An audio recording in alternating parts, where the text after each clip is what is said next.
Bienvenue. Abonnez-vous à la chaîne, partagez, likez. Ravi de vous retrouver. Élite dirigeante, élite politique. Le mot élite revient souvent dans le débat public comme dans les sciences sociales. Mais qui sont-elles vraiment ces élites politiques? D'où tirent-elles leur légitimité? Quelle est leur influence réelle sur le fonctionnement des démocraties? Bienvenue dans la classe citoyenne. Classe citoyenne. Le droit de participer. Ma contribution de citoyen à la souveraineté nationale. Aujourd'hui, nous recevons Ricardo Koupaki, jeune diplômé en sciences politiques à l'université d'Abomey-Calavi. Ricardo, bonjour.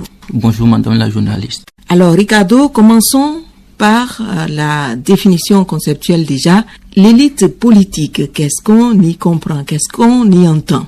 Merci beaucoup, madame la journaliste. Commençons simplement par le mot élite qui vient du latin eligere, qui signifie choisi.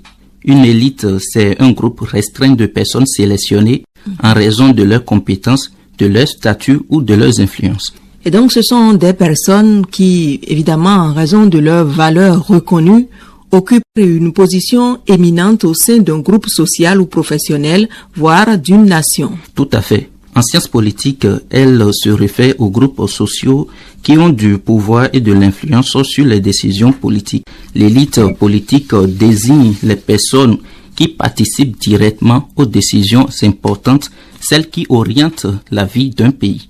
Et cela donc ne se limite pas seulement au président ou au ministre en fait. Exactement.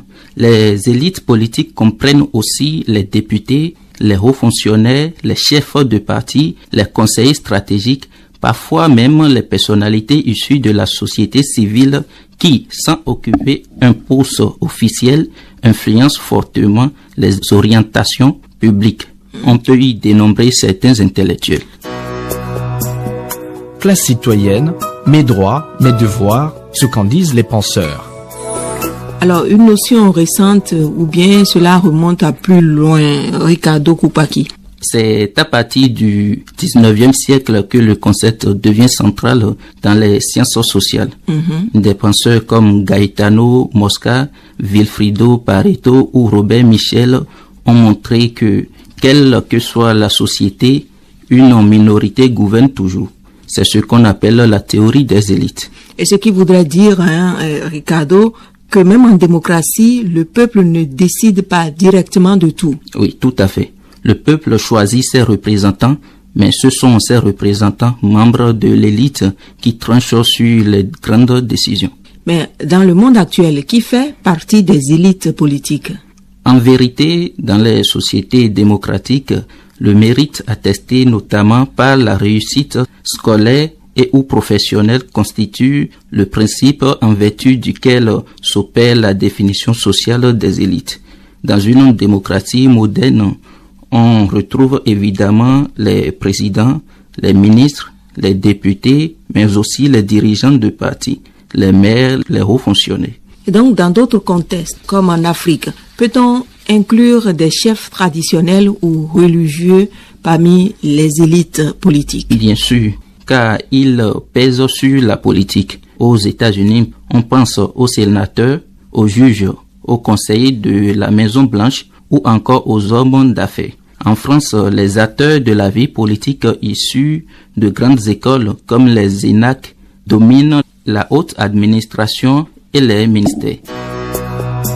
Classe citoyenne, ma liberté, ma patrie et une justice égalitaire. Et donc, Ricardo, les élites ne se ressemblent pas en fait d'un pays à l'autre. Non. Dans certains pays, ce sont surtout les technocrates qui dominent. Ailleurs, ce sont les militaires ou les chefs coutumiers, mais dans tous les cas, il s'agit de ceux qui influencent les décisions majeures. Ricardo Koupaki, quand on prend le Bénin, par exemple, qui peut-on citer comme élite politique? Depuis la conférence nationale de 1990, on peut parler de la scène politique béninoise qui a été marquée par une élite issue de la transition démocratique, caractérisée par l'expérience institutionnelle et son influence durable. Aujourd'hui, une nouvelle corporation politique plus technocratique et axée sur la gouvernance économique s'impose progressivement, traduisant une évolution dans les modes de gestion du pouvoir et les valeurs politiques. Alors, quelles sont les caractéristiques qui permettent d'identifier une élite politique, en fait? On peut en retenir 3. D'abord, elles occupent des positions d'influence. C'est ça. Ce sont elles qui prennent ou orientent les décisions publiques.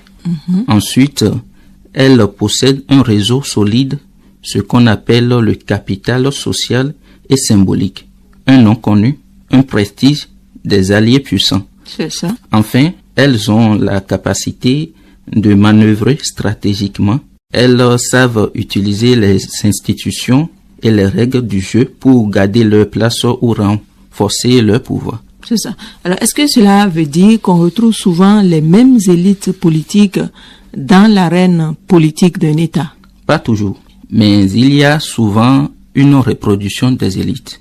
Les enfants des familles influentes ont plus de chances d'accéder aux postes de pouvoir et de prise de décision. C'est ça. Mais il existe aussi des cas de mobilité. Des personnes issues de milieux modestes parviennent à se hisser au sommet.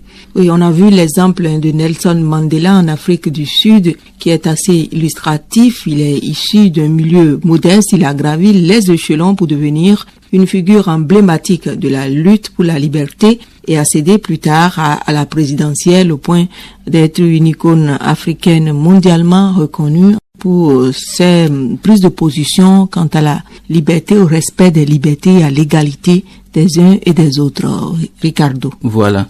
De même, au Bénin, des acteurs politiques partis du secteur privé ou de la société civile ont su s'imposer dans les plus hautes sphères de l'État, illustrant ainsi la possibilité d'une véritable ascension sociale et politique. Classe citoyenne, l'éveil du mois, citoyen.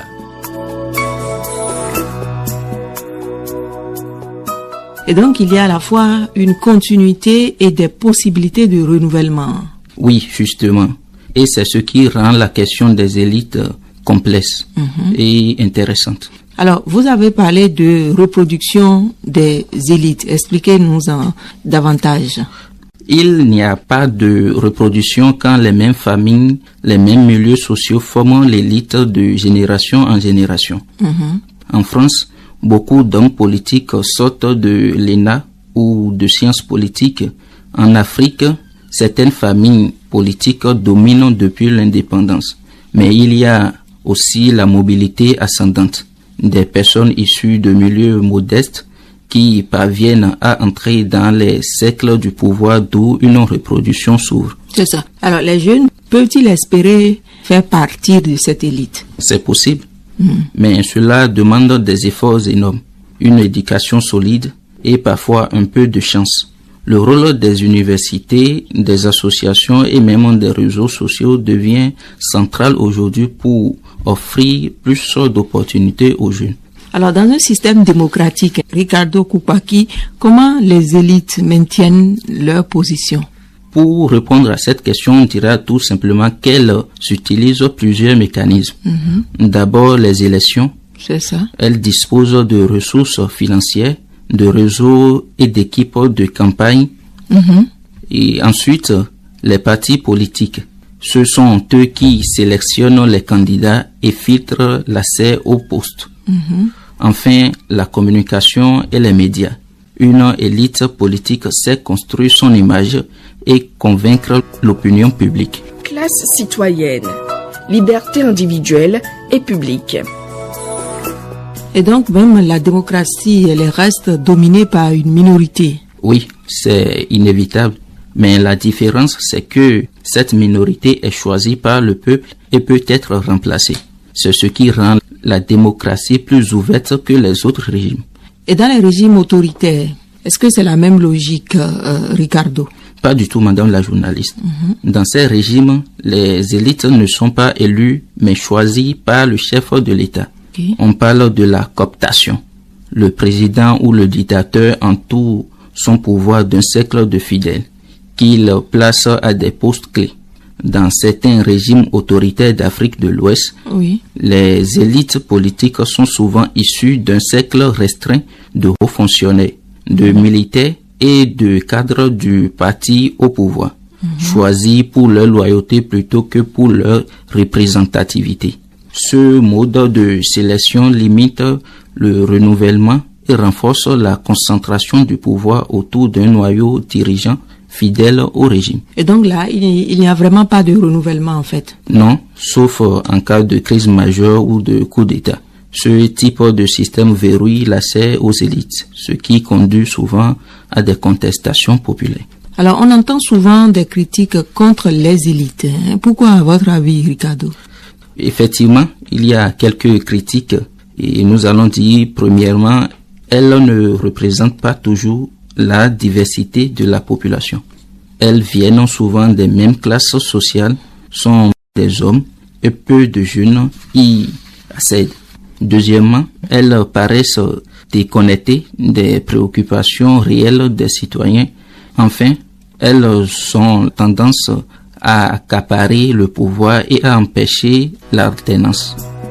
L'identité citoyenne, des droits, des responsabilités. Et donc c'est cette image de distance, Ricardo Koupaki, distance entre élite et peuple qui alimente la méfiance. Absolument, madame la journaliste. Beaucoup de citoyens estiment que les élites gouvernent pour elles-mêmes et non pour le bien commun. C'est ce qui nourrit les discours populistes. Est-ce qu'on peut réformer les élites politiques? Oui, mais cela suppose plusieurs choses. D'accord. Par exemple, diversifier les profils en encourageant l'entrée de femmes et de jeunes en politique. Renforcer la transparence dans les nominations et les élections. Ouvrir davantage la participation citoyenne ou la consultation des populations. C'est ça. Certains pays expérimentent aussi les quotas de genre ou de diversité pour renouveler les élites. Mais est-ce que ce ne sont pas finalement des utopies? Pas forcément, madame la journaliste.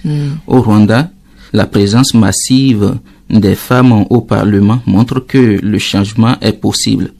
Au Ghana et au Bénin, l'alternance régulière illustre aussi une ouverture progressive des élites.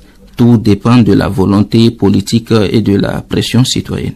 Alors, à votre avis, demain, Ricardo Koupaki, à quoi pourraient ressembler les élites politiques en Afrique?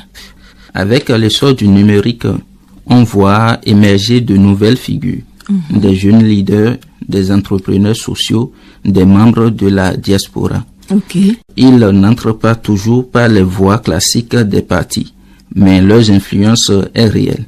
C'est ça. Les élites de demain seront probablement plus diversifiées, mais la question sera de savoir si elles parviendront à rester proches du peuple. Classe citoyenne, ces concepts qui organisent notre vie collective.